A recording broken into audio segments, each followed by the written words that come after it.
Hello, everyone, and thank you so much for tuning in to Own Be Unique TV. I'm your host, Myrhanda McDaniels, and today we have the special honor and privilege of speaking with the owner and operator of Homegrown, Miss Rebekah Rickards. Rebekah, thank you so much for joining us today. How are you? I'm great. Thank you for having me. I'm happy to be here. Now, although COVID-19 has had its global imprint on many forms of industry, our community has since forced a strategizing foothold in building brands. Thus, new and robust businesses are growing and elevating rapidly.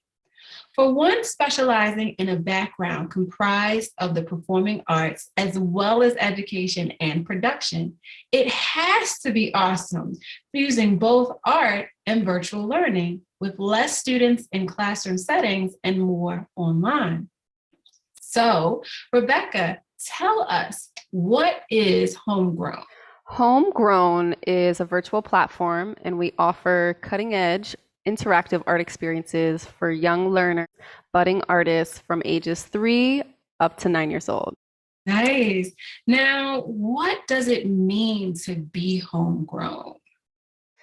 To be homegrown means to be yourself.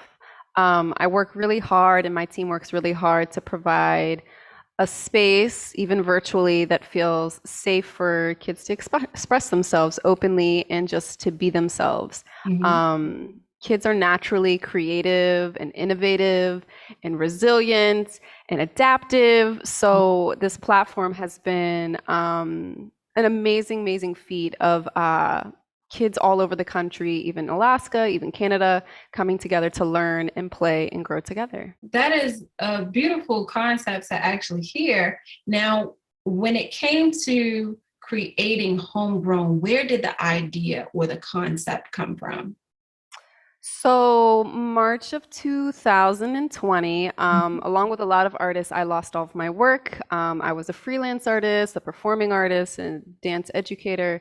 And so, I was making moves to see, okay, what can I do with this limitation and innovate it so that I can not only provide for myself, but fill a void and a need in the community. Yeah. And what I found was particularly arts education, virtual arts education for the little kids was lacking the live interaction. You have YouTube, which is great, and but it's different than even virtually when it's live. It makes a big difference. Yeah, that's good. Now, and you utilize the word that I think really stands out in your response, and the word that you said was limitation. So you could allow, what happened in March of 2020, keep you from taking a step to create.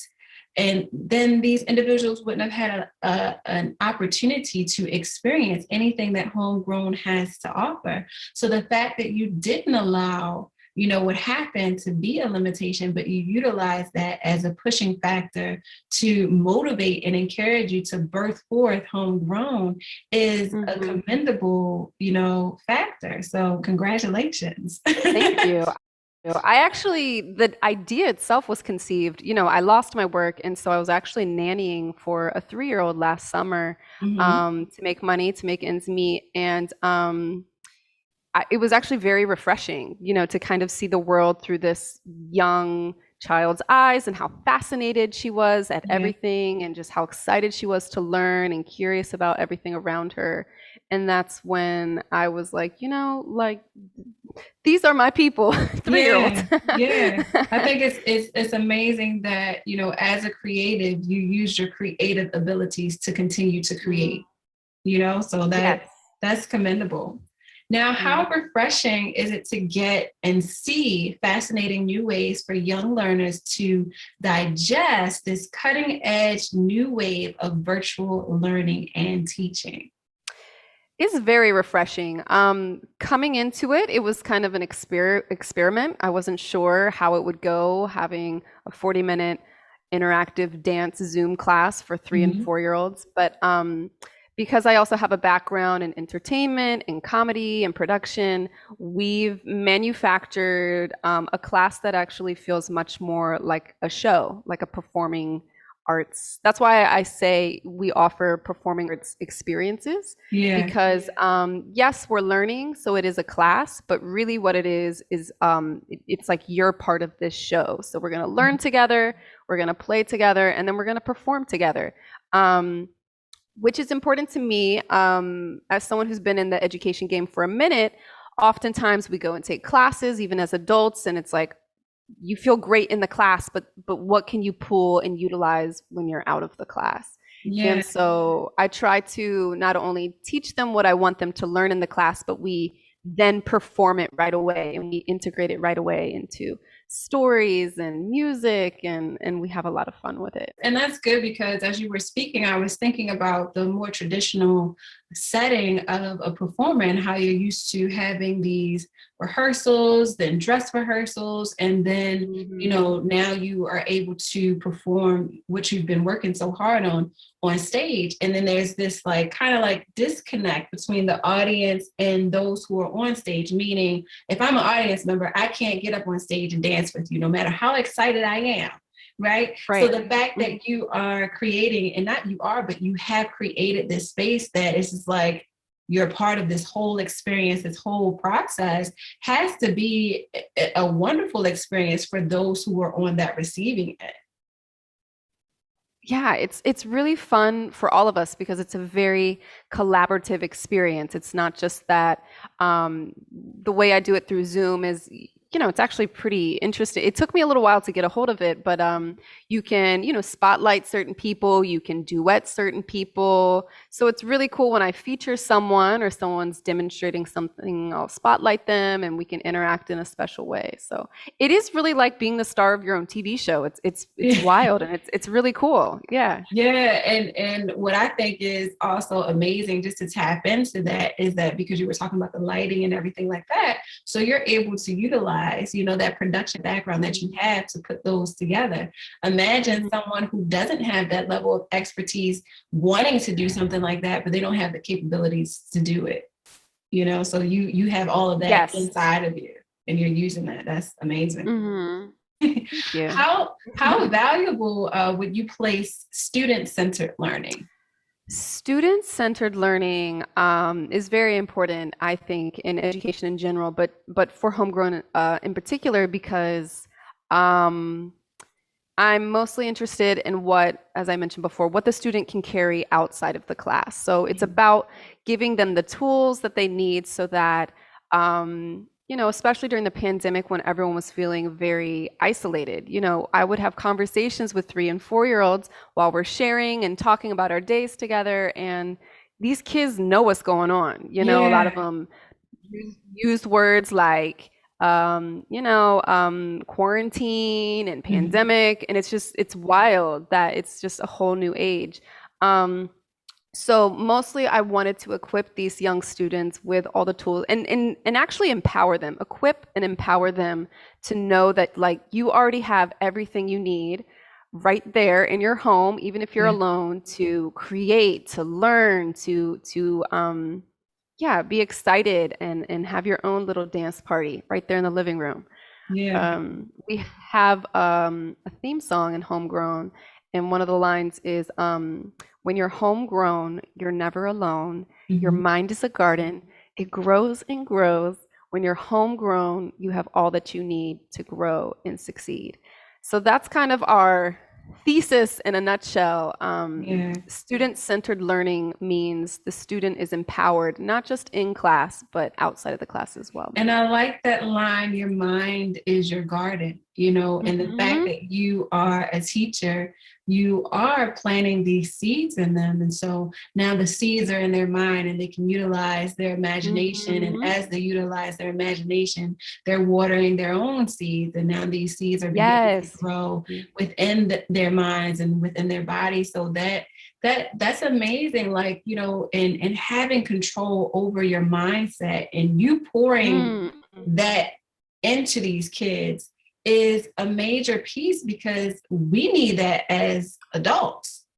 Right? Yeah. So the fact that they're getting this as kids and they're soaking it up and utilizing it has to be a benefit for them, and it's going to help them in the long run, because you're right, your mind is your garden and you have control over what you will allow in it and who you will allow to be able to take away from it. Absolutely. What you plant, what you water, what you grow. Yeah, it is about empowering yourself. It's Yeah. exactly right. Now, how has the versatility of adding movement and attention to emotional expression helped the students' overall learning experience? I think what it provides is a holistic experience. You Mm-hmm. know, often, also being a trained dancer and going to dance classes, we're training our bodies. And obviously that's important, but often what we miss is the connection to your mind. Yeah. And in Homegrown, what I try to reiterate is our mind and our body are best of friends, or they should be best of friends, right? And just like friends communicate, how does our body communicate to our mind? How does our mind communicate to our body? So a lot of the things that we're talking about are deep things that I'm still trying to learn and master myself.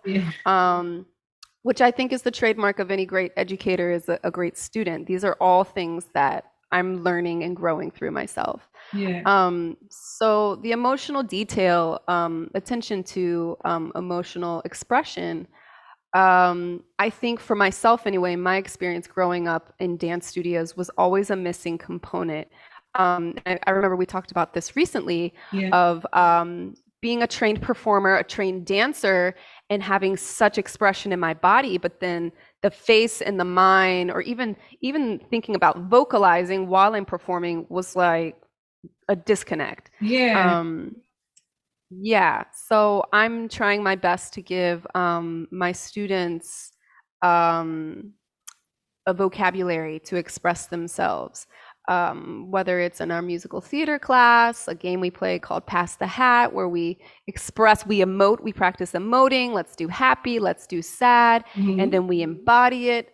How are your shoulders sad? How can, it's just a whole different awareness when you think holistically, the mind and the body. I agree 100%. Like you said, because you can be phenomenal in your technique and there's nothing behind it. So it's like, where is that soul? Where is it coming from? And then you can take those who are inexperienced, who just have the passion for it and they just want to do it. And you can see and hear their story better than you would hear somebody who's doing a whole bunch of leaps and turns and spins. So the fact that you are teaching these young learners or learners in general, the importance of having that emotional connection to your body and to your mind is another valuable piece to what you are doing, because it taps into a plethora of things, right? Because sometimes even as adults in working environments and corporations, many of us wear a mask. Many of us hide behind makeup. Many of us hide behind all of these things and we put on a front as though we're something that we're not, and inwardly we're hurting. So the fact that you are teaching these children and your learners how to deal with that emotional is definitely a very valuable component that they will utilize for the long run. So I commend you. I continue to commend you because that is really exciting. Thank you. I appreciate it. I think so. It's been so rewarding to me. Like, I'm doing what I can for these kids, but it's a mutual exchange, which has been so healing for me, even through this crazy last year of having a space where I also can connect and, feel encouraged by humanity. And that's beautiful. Now, how does all of what we're saying about the emotional component, how does it affect their esteem? I'm hoping that it's a space. The collaboration aspect is really important to me because I think, especially with virtual, it feels almost like it might as well be YouTube because, you have teachers that just teach the class and you're just meant to follow along and they might check in. But for me, my classes, my shows it's an exchange, it's a conversation. Mhm. So I'm very much aware of the pulse of how they're feeling, and I really try to give them a space to express themselves. That's And I good. think, yeah, I think when they know they have a safe space, I actually, a story that this question makes me think of. I have a young girl up in Philadelphia, and I reached out to her mom about classes and just letting her know what I was doing. And she said, typically my daughter, she was 8 years old, would be really all about this, but during the pandemic, she's gotten really socially what's the word, like just reserved, and Yeah. she really hates the virtual thing. She doesn't want to be seen on camera. Like it was a really scary thing for her. And so I Hmm. encouraged her, pop in, turn off your camera, it's fine. And she only came to one class of the 7 months that I was teaching, but when she popped in, she had her camera off, and by the end of the class she was leading our stretches at the end, our yoga stretches. And it was just like, I think it's the power of play. Like, play is so innate to the Absolutely. human expression. And I think when you're having fun and when you see other kids in the virtual classroom having fun, and it's a very supportive, safe space, Yeah. um, the esteem is held and gently. So it's like, all right, we can make mistakes in here. There's no right or wrong. Obviously, there's safe and unsafe, which I monitor, but really, it's just a platform to have fun and express yourself and learn some really cool, fun things. That's good. And then you tapped into the play-based or the fun-based topic, which is really, really beneficial. And I don't even think that a lot of parents know the importance of play-based learning, because a lot of kids learn based upon imitation, based upon what they see, based upon the ability of being able to utilize their imagination. So the fact that you offer that and you allow that as a safe space for them is definitely a major component in building up their level of confidence and esteem. So I can see why she was like, yeah, let me test it. I can see She's why. like, I can do this. I could lead this. Let's go. Because Yeah. sometimes kids just want to have that invitation and they want to know Mm, that they are a part of a safe space and a safe community. So as soon as you let them know, like, hey, I'm here with you to help support you, to mhm, help motivate and uplift you. I'm not against you. I'm with you during this process. Hey, I'm mm, learning too. You're teaching me as I teach you. So absolutely. again, like, Mhm. that is exceptional. It really is. With the fluctuating pandemic, have you found that your platform has reached out to a larger audience? It definitely has. I conceived and created this business like almost as a response to the pandemic, because I was like, what is needed right now? Yeah. And then what I found in that innovation was like, oh, this is actually a very special and unique way of doing this, because then you have kids in New York, in California, in Alaska, in Canada, like all coming together, which is so special. Like,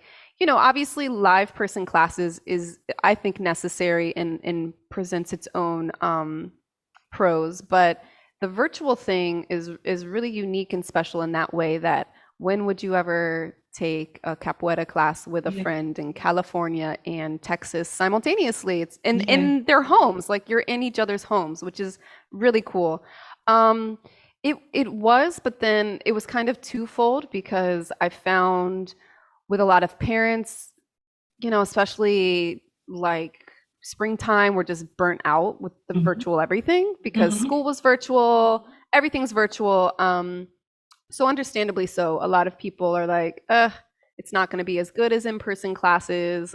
It's like a sad alternative. And we plan to stay virtual. Like I found something really unique and special with this virtual platform, because of the way it connects people. Yeah. um yeah, but I understand. I think a lot of people are just tired of feeling isolated. in having to connect virtually. Yeah, I get it. I get it. Now you talked about capoeira, right? So please introduce our new viewers and listeners to capoeira, your free classes, and inform them about it and how it changed your life and inspired you to choose it for a teaching tool for young people.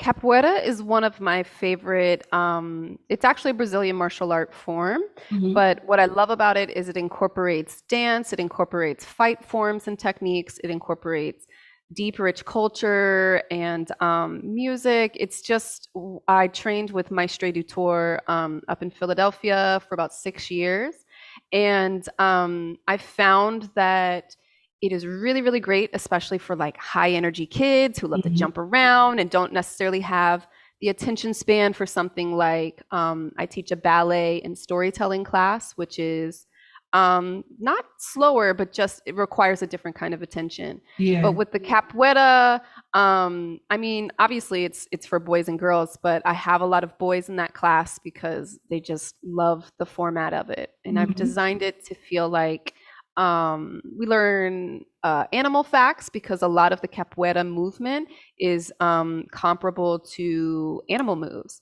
So, you know, I might compare, today we're learning esquiva, you know, this is like a tiger swipe or whatever, just to give them the imagery, and it's just more fun for them.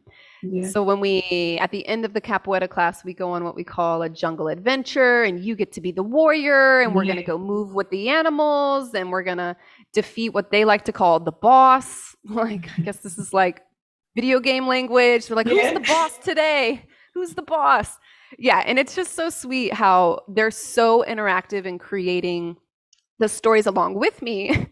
There was a boy, young boy, I think he's 5 or 6 years old, up in DC, and he said, "Oh, I got a telephone call. We're gonna see Walrazar today. He's gonna be in the jungle." So he's telling me, you know, who we're gonna see, and like telling me the rest of the story. He's like, "Oh no, this is who we're gonna see. Walrazar is a villain we've created."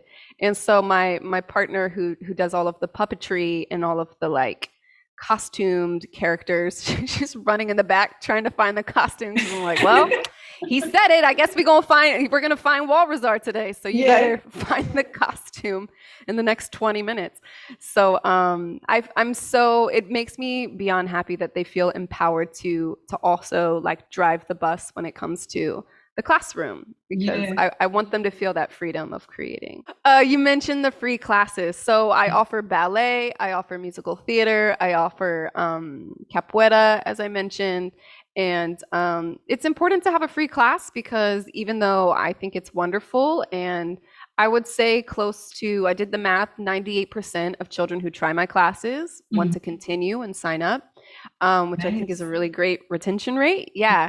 And but you know, like it's not necessarily for everyone. So I think having a free class where there's no pressure of paying for something that is not for you is just a way to encourage people to try it. So anyone who's interested, they can pop in for a free class and try it and see what they think. Often people will try all 3 classes and then pick and choose. I offer like once a week packages. You can pick 2, that way you can mix and match, or if you want to do all 3, you can do all 3. So, yeah. That's really good to know. Now, and in terms of all that you're providing for the learners that you teach, do you offer any type of supports for the parents? You know, I'm not sure if you can call it support. I do try to provide them the weekly invitations that I email out with the Zoom link and all of that has the theme of the month, the questions that we're discussing throughout the month, any techniques we're working on. If it's capoeira, for example, I'll put the Portuguese words that we're studying and the translation, just so they know. But I think this is a great question, and I'm probably going to consider even more how I can support the parents more. I believe the biggest support for the parents is that 40 minutes of free time.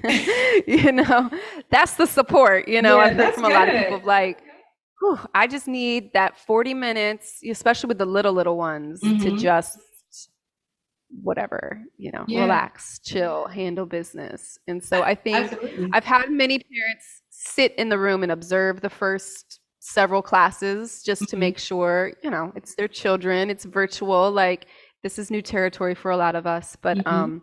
I think once they're comfortable with me and their child is comfortable with me, it does give them that freedom to relax and Yeah. have some time. That's actually really good to know because a lot of parents may not even know that a service like yours exists. So, like the fact that you are offering and providing this for these kids, like that has to once more people, because I know a lot of people already know about Homegrown, but once more people hear about Homegrown, I know that that will lift a lot of weight off of these parents who are used to taking their kids to a summer camp throughout the whole summer, or used to, sending them to the dance studio when there's no worries about capacity and all of that. So the fact that they'll be able to tap in to free, classes and your classes in general is, amazing. I mean, it really is amazing. And I know that these parents are going to be like, yay.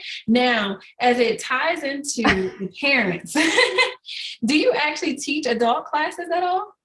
I'm really glad you mentioned that. I'm about to launch a campaign for my summer programming, Mhm. and as a way to involve the community and trying to support our campaign, I'm offering. I call it Homegrown for Grown-ups. Yeah. So this summer will be the first time, I'm so glad you asked that, that I'm going to be offering these classes. And I'm hoping a lot of people will show up because I'm really excited. I've had people ask me about it. Like, as I'm describing the fun things I do with these kids, they're like, oh, Yeah. I want to do that. Me too.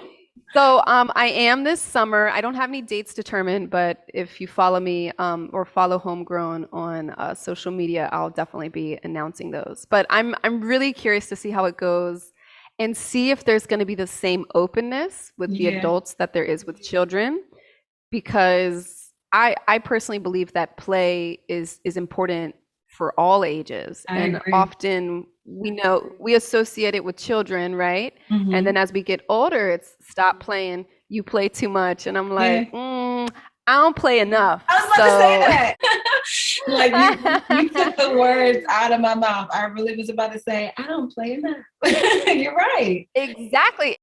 And it's very, very true. Like it's very true. It's such a powerful form of connecting to people. So I will definitely be offering some I did a few classes for like a mom's night in type Hmm. thing where I just moved with the mothers and we did a really fun thing like through the decades where we learned different dances through the 60s, 70s, 80s on up. And yeah, like I'm always trying to find new ways to connect with the kids and also the parents so that the parents can say, "Oh, like if this is what it's like for my kid, like definitely let's do this, you know?" Absolutely. Well, Rebekah, I want to thank you so much for joining us today. Before I let you go, because I know you have a busy schedule, but I just want to squeeze one more thing out of you, right? So, where Mhm. can interested individuals go to find out more information on Homegrown?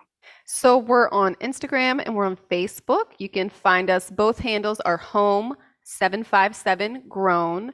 And you can learn about our classes. You can also learn about our upcoming summer news, which is really exciting. I'm dropping that information on Saturday, actually. Nice. And also our website, which is my name, www.RebekahRickards.com. And you can see everything there as well. Awesome. Well, thank you again, Rebekah. You heard it here, guys. Thank you so much for tuning in to Own Be Unique TV, where we have the opportunity of highlighting individuals who take ownership of who they are by operating in their uniqueness. Until next time, peace. Thank you. Thank you.